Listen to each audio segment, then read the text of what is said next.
Hi ಎಲ್ಲರಿಗೂ ನಮಸ್ತೆ. ಸಂಗೀತ ಪಾಕಶಾಲೆಗೆ ಸ್ವಾಗತ. ನೀವೇನು ನಮ್ಮ ಚಾನಲ್ನ ಫಸ್ಟ್ ಟೈಮ್ ನೋಡ್ತಾ ಇದ್ದರೆ ದಯವಿಟ್ಟು ಫಸ್ಟು ಸಬ್ಸ್ಕ್ರೈಬ್ ಮಾಡ್ಕೊಳ್ಳಿ, ಹಾಗೆ ಬೆಲ್ ಐಕಾನ್ನ ಆನ್ ಇಟ್ಕೊಳ್ಳಿ. ತುಂಬ ಈಸಿಯಾಗಿ ಸೂಪರ್ ಡಿಲೀಷಿಯಸ್ ಆಗಿ ಕಡಲೆ ಬೀಜದ ಚಟ್ನಿನ ಹೇಗೆ ಮಾಡೋದು ಅಂತ ತೋರಿಸ್ಕೊಡ್ತಾ ಇದ್ದೀನಿ. ರಾಗಿ ರೊಟ್ಟಿ ಜೊತೆ ಅಂತೂ ದಿ ಬೆಸ್ಟ್ ಕಾಂಬಿನೇಷನು. ರಾಗಿ ರೊಟ್ಟಿ ಹೇಗೆ ಮಾಡೋದು ಅಂತಲೂ ನಾನು ಆಲ್ರೆಡಿ ವಿಡಿಯೋ ಅಪ್ಲೋಡ್ ಮಾಡಿದ್ದೀನಿ. ಪ್ರೀವಿಯಸ್ ವಿಡಿಯೋನೇ ನಿಮಗೆ ಬೇಕಿದ್ದರೆ ಒಂದ್ಸತಿ ಚೆಕ್ ಮಾಡ್ಕೊಳ್ಳಿ. ಇನ್ಯಾಕೆ ಲೇಟ್ ಮಾಡೋದು, ಲೆಟ್ ಸ್ಟಾರ್ಟ್. ಸ್ಕ್ರೀನ್ ಮೇಲೆ ಕಾಣಿಸ್ತಿರೋ ಅಂಥ ಐಟಮ್ಸ್ ಎಲ್ಲ ನಿಮ್ಮ ಮನೇಲಿ ಇದ್ದೇ ಇರುತ್ತೆ. ಫಸ್ಟು ಕಾಯಿ ತಗೊಂಡಿದ್ದೀನಿ, ಸ್ವಲ್ಪ ಒಣಗಿದೆ, ಅದನ್ನು ಕಟ್ ಮಾಡ್ಕೊಂಡಿದ್ದೀನಿ, ಇಲ್ಲಾಂದರೆ ತುರ್ಕೊಂಡ್ರೂ ಆಗುತ್ತೆ. ಒಂದು ಅರ್ಧ ಚಿಪ್ಪಷ್ಟು ಬೆಳ್ಳುಳ್ಳಿ, ಜೀರಿಗೆ, ಕೆಂಪು ಮೆಣಸಿನ್ಕಾಯಿ, ಹುಣಸೆಹಣ್ಣು, ಹಾಗೆ ಕಡಲೆ ಬೀಜ 1 ಕಪ್ಪಷ್ಟು. ಹಾಗೆ ನನ್ನ ಮೆಹಂದಿ ಹೇಗಿದೆ ಅಂತಲೂ ಕಮೆಂಟ್ ಮಾಡಿ ತಿಳಿಸಿ. ನನಗಂತೂ ಸಿಕ್ಕಾಪಟ್ಟೆ ಇಷ್ಟ ಆಯಿತು. ನಿಮಗೆ ಹೇಗೆ ಅನ್ನಿಸ್ತು ಅಂತಲೂ ಕಮೆಂಟ್ ಮಾಡಿ ತಿಳಿಸಿ. ಇವಾಗ ಒಂದು ಪ್ಯಾನ್ ಇಟ್ಕೊಂಡು ಫಸ್ಟು ಕಡಲೆ ಬೀಜನ ಹುರ್ಕೋಬೇಕು. ಇನ್ನು ಯಾರ್ಯಾರು ಸಬ್ಸ್ಕ್ರೈಬ್ ಆಗದೆ ನೋಡ್ತಾ ಇದ್ದೀರಾ ದಯವಿಟ್ಟು ಫಸ್ಟು ಸಬ್ಸ್ಕ್ರೈಬ್ ಮಾಡ್ಕೊಳ್ಳಿ. ನಿಮ್ಮ ಒಂದೊಂದು ಸಬ್ಸ್ಕ್ರಿಪ್ಷನು ನನಗೆ ತುಂಬ ಮ್ಯಾಟರ್ ಆಗುತ್ತೆ. ಅಯ್ಯೋ ನಾವೊಬ್ಬರು ಸಬ್ಸ್ಕ್ರೈಬ್ ಆಗಿಲ್ಲ ಅಂದರೆ ಏನೋ ಅವ್ರಿಗೆ ಕಮ್ಮಿ ಆಗಲ್ಲ ಅಂತ ದಯವಿಟ್ಟು ಅಂದ್ಕೋಬೇಡಿ, ತುಂಬ ಇಂಪಾರ್ಟೆಂಟ್ ಆಗುತ್ತೆ. ಒಂದು ಸಬ್ಸ್ಕ್ರಿಪ್ಷನು, ಒಂದು ಲೈಕ್ ತುಂಬ ಅಂದರೆ ತುಂಬ ಮ್ಯಾಟರ್ಸ್ ಆಗುತ್ತೆ. ಸ್ವಲ್ಪ ಎಣ್ಣೆ ಹಾಕ್ಕೊಂಡು ಹುರಿತಾ ಇದ್ದೀನಿ. ನಿಮಗೆ ಎಣ್ಣೆ ಬೇಡ ಅಂತ ಅಂದರೆ ಸ್ಕಿಪ್ ಮಾಡಿ 1 ಟೇಬಲ್ ಸ್ಪೂನಷ್ಟು ಹಾಕಿದ್ದೀನಿ ಅಷ್ಟೇ. ನಾನು ಇದನ್ನು ಮಾಡಬೇಕಾದ್ರೆ ಗ್ಯಾಸು ಲೋ ಟು ಮೀಡಿಯಮ್ ಇದ್ದರೆ ಸಾಕು, ಚೆನ್ನಾಗಿ ಹುರ್ಕೋಬೋದು.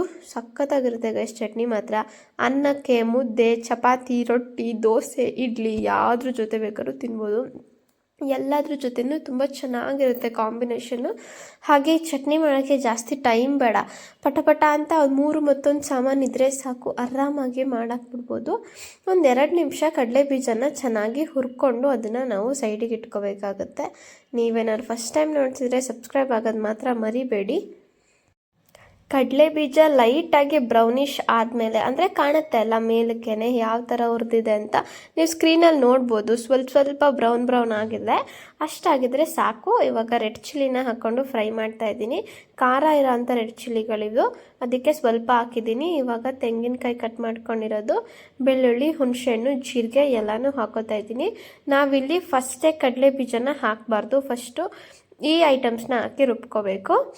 ಸ್ಕ್ರೀನ್ ಮೇಲೆ ಕಾಣ್ತಿರೋ ಎಲ್ಲ ಐಟಮ್ನು ಹಾಕಿ ರುಚಿಗೆ ತಕ್ಕಷ್ಟು ಉಪ್ಪನ್ನ ಹಾಕ್ಕೊಂಡು ಸ್ವಲ್ಪ ನೀರು ಹಾಕಿ ಚೆನ್ನಾಗಿ ರುಬ್ಕೋಬೇಕು.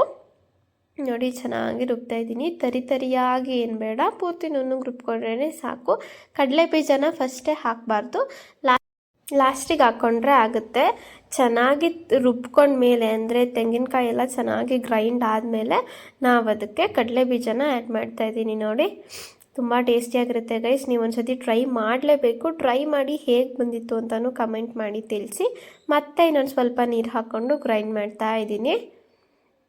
ನಮ್ಮನೆ ರಾಗಿ ರೊಟ್ಟಿ ಜೊತೆ ಅಂತೂ ಸೂಪರ್ ಡಿಲೀಷಿಯಸ್ ಆಗಿತ್ತು. ಈ ಚಟ್ನಿಗೆ ನಿಮಗೆ ಇಷ್ಟ ಇದ್ದರೆ ಸ್ವಲ್ಪ ಮೊಸರನ್ನು ಕೂಡ ಮಿಕ್ಸ್ ಮಾಡಿಕೊಂಡು ತಿನ್ನಿ, ಸಕ್ಕತ್ತಾಗಿರುತ್ತೆ. ಸೂಪರ್ ಡೂಪರ್ ಆಗಿರೋಂಥ ಕಡಲೆ ಬೀಜದ ಚಟ್ನಿ, ಪೀನಟ್ ಚಟ್ನಿ ತುಂಬ ಈಸಿಯಾಗಿ ಸಿಂಪಲ್ಲಾಗಿ ರೆಡಿ ಆಗಿದೆ ನೋಡಿ. ಬರೀ 5 ನಿಮಿಷದಲ್ಲಿ ಮಾಡ್ಕೋಬೋದು. ಈ ವಿಡಿಯೋ ನಿಮಗೆ ಇಷ್ಟ ಆಗಿದೆ ಅಂತ ಭಾವಿಸ್ತೀನಿ. ಇಷ್ಟ ಆಗಿದ್ದರೆ ಲೈಕ್ ಮಾಡಿ, ಸಬ್ಸ್ಕ್ರೈಬ್ ಆಗಿ.